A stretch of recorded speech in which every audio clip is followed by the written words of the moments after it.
This is Chapter 2, Understanding Diverse Education, Strengths and Challenges of Students with Disabilities.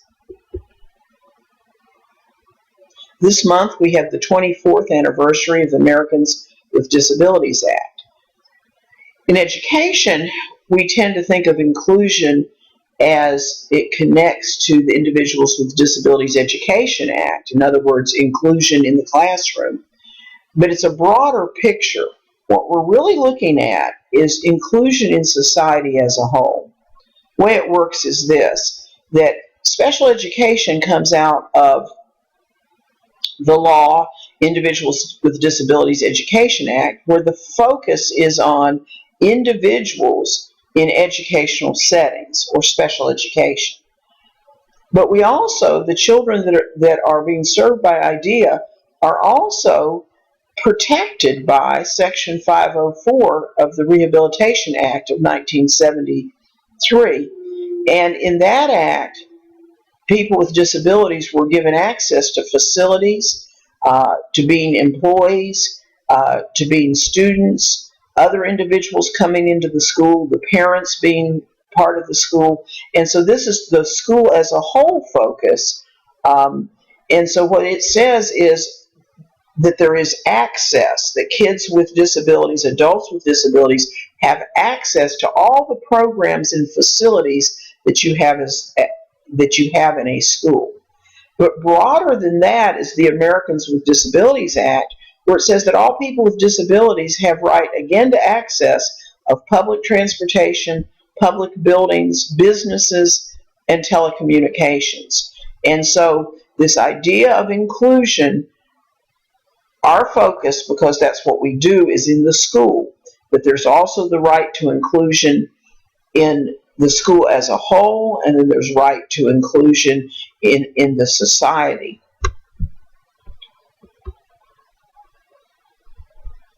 So when we look at the difference between IDEA and 504, which way is a child going to get the help that they need, then what we look at is, what is the student need? And so we start with pre-assessment activities. By the way, there's a chart in your book very similar to this. So we start with pre-assessment activities. Now in Mississippi, of course, that's RTI.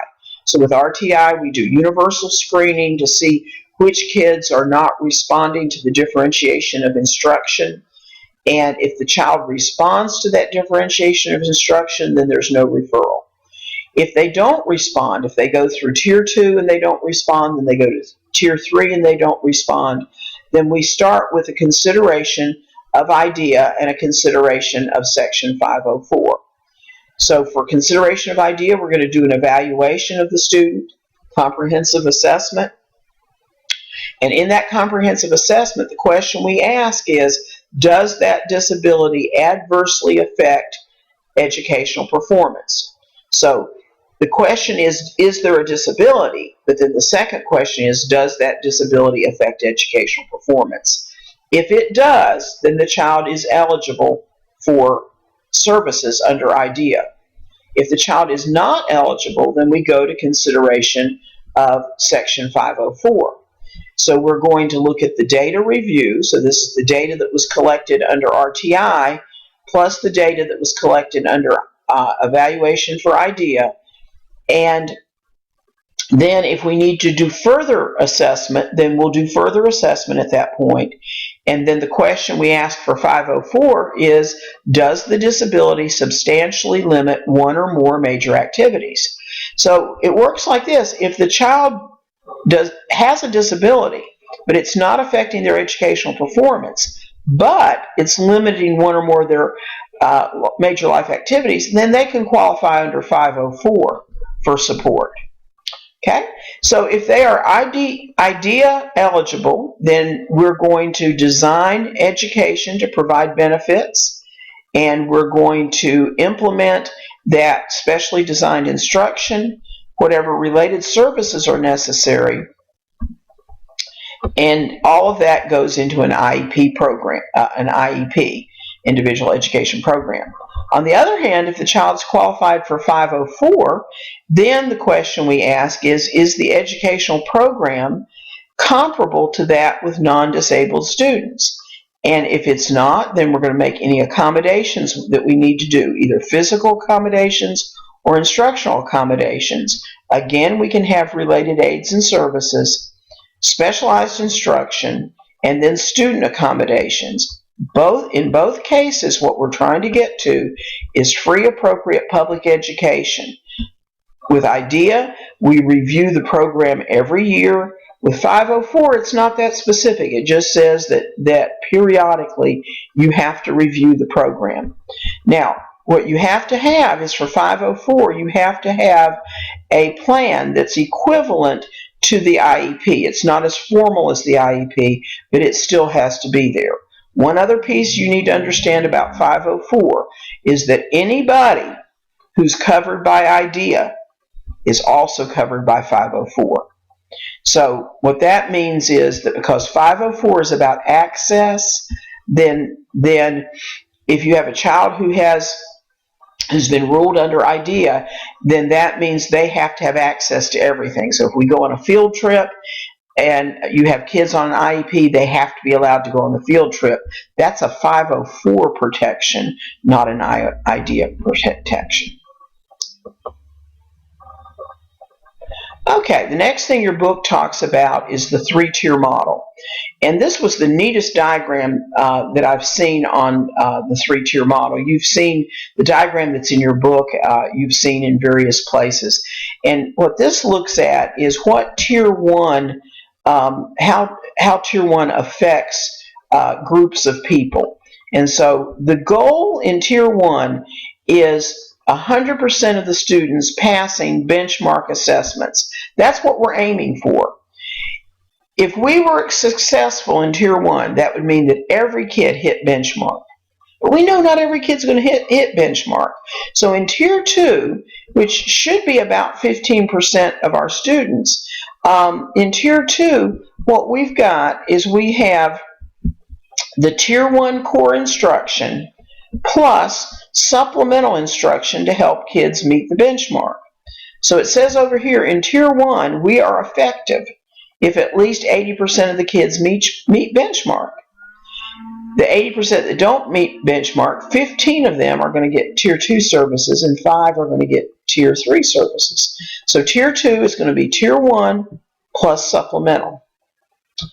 Tier 3, about 5% of the kids are not going to respond to intervention at Tier 1, then they're not going to respond to intervention at Tier 2, and they'll go on to Tier 3 interventions. Tier 3 is the core intervention, what we're doing for everybody in Tier 1, plus the supplemental from Tier 2, plus intensive instruction to pass benchmark assessment. So this is what you need to understand, is that everybody is on Tier 1. Everybody. Because Tier 1 is just differentiated instruction. Our goal is for 80% of the kids to respond to that Tier 1 instruction. For the kids who don't respond to the Tier 1 instruction, all we're doing is continuing with the Tier 1 instruction and adding supplemental instruction 1 or 2 times a week to try to boost that kid so that the combination of Tier 1 and Tier 2 allow that child to meet benchmark. For the kids that combination still doesn't get them to benchmark, then we move to Tier 3. We're still doing Tier 1 interventions for that child. We're still doing the supplemental for that child, but now we're going to add intensive instruction. And intensive instruction is going to be more often, 3 times a week. And on Tier 2, we only do assessment once a week. On Tier 3, we're going to be doing assessment each time we do intervention. So that is the 3-tier model. Okay, now the next thing we're going to look at is an actual Mississippi IEP. I'm not going to go into a lot of detail with this because Dr. K does this with you in 651, and this chapter duplicates so much from 651 that I'm not going to hit a lot of the things that are in this chapter. But this is the new IEP. This is the latest version of it, and I just wanted you to see it. It's multiple pages. the first page on this is just identifying information, who's at the meeting, and so on.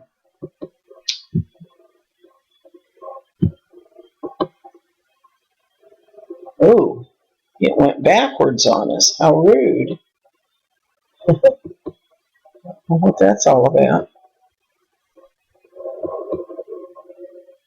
Okay, the next page looks at the present level of achievement and functional performance.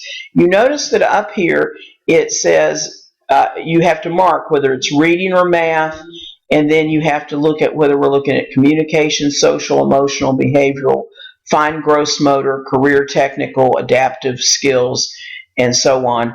And so you have to give a summary of each of those areas. So there's going to be multiple pages there.